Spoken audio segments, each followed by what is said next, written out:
Shalom. యోహాను సువార్త 14వ అధ్యాయము 6వ వచనము. Gospel according to John chapter 14 verse 6.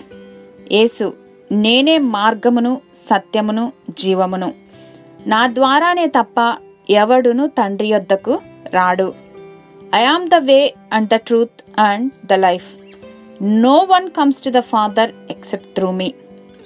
క్రైస్తవ్యం అంటే మార్గము. మతమూఢత్వానికి ఇక్కడ తావులేదు. పరమ తండ్రిని చేరే ఏకైక మార్గం. లోకంలో ఎన్నో విశ్వాసాలు, కొందరిది మత నాయకులు నిర్ణయించిన వారికే మోక్షరాజ్యమని చెప్తే, మరికొందరు అనేక మార్గాలలో ఇది కూడా ఒకటి రండని చెప్పారు.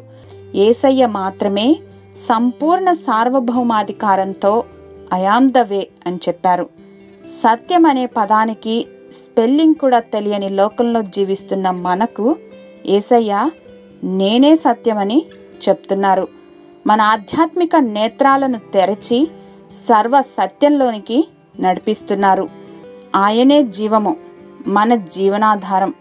నాసికారంధ్రములలో శ్వాసను ఊది జీవింపచేసిన ఆయన ఇప్పుడు యేసయ్యను విశ్వసించడం ద్వారా నిత్యము జీవించగలిగిన కృపను గ్రహించారు.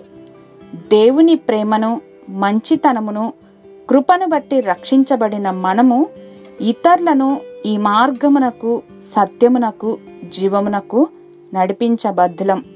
సాతాను ఇంకను అనేక మందిని అంధకారంలోనే ఉంచి వారి మనోనేత్రాలను తెరుచుకోలేని, సత్యము చూడలేని గుడ్డివారిగా చేస్తున్నాడు.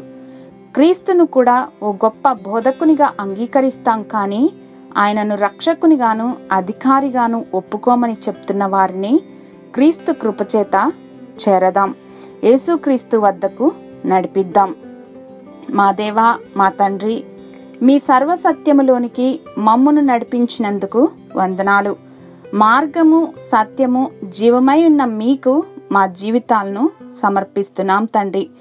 మేము పొందిన దైవిక జ్ఞానమును ఆచరణలో పెట్టి పిలుపుకు తగిన జీవితాన్ని జీవించే కృపను అనుగ్రహించమని యేసు నామంలో ప్రార్థించి పొందుకొని మా ప్రియ పరలోకపు తండ్రి.